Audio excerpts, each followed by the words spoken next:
questions that we're often asked is, should I rent my house out? Should I keep my house and rent it out, or should I sell it?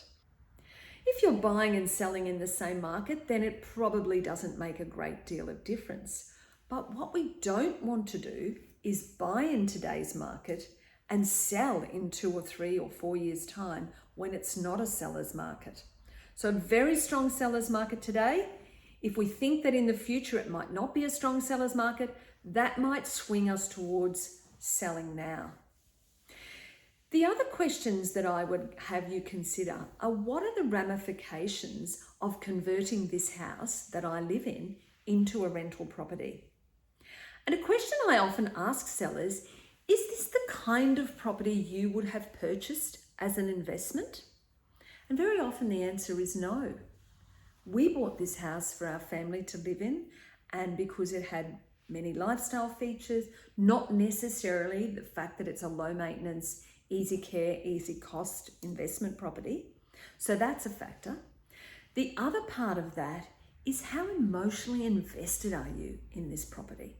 If it's been your house for the last 10 or 15 years, and in fact has morphed into your home, which is different to a house, are you ready to emotionally disconnect and convert it into a commercial enterprise? Because that's what a rental property is. And you'll be handing over the keys to somebody that you don't know to say, here's a commercial relationship now. You cannot expect, nor is it fair to want somebody to love your home the way you have. So if you are highly emotionally invested in your property, it may not be the smartest move, and you may not be ready to turn it into a commercial enterprise.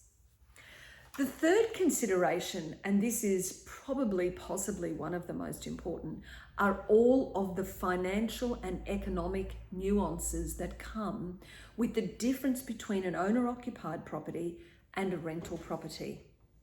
So what is the level of gearing that you have on your own home?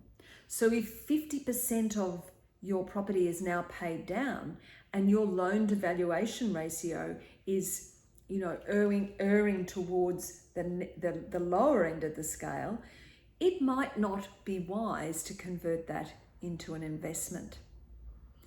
So I'm not going to today offer you tax advice, but I am going to say to you, that is a conversation to have with your accountant, because in my 30 and 40 years in real estate, I cannot tell you the number of people who said to me, we are going to keep this property as an investment, and they go through one tax cycle and say to me, that didn't work. We're now paying tax on the rental income in addition to our other income. So make sure you peel away all of the layers of the investment, looking at capital gains implications, looking at gearing implications, looking at cost versus benefit. So hopefully those ideas have been helpful today, and really just give you a little bit more insight to, do I want to be an investor, or do I want to move on freely and sell and buy in the same market? Good luck.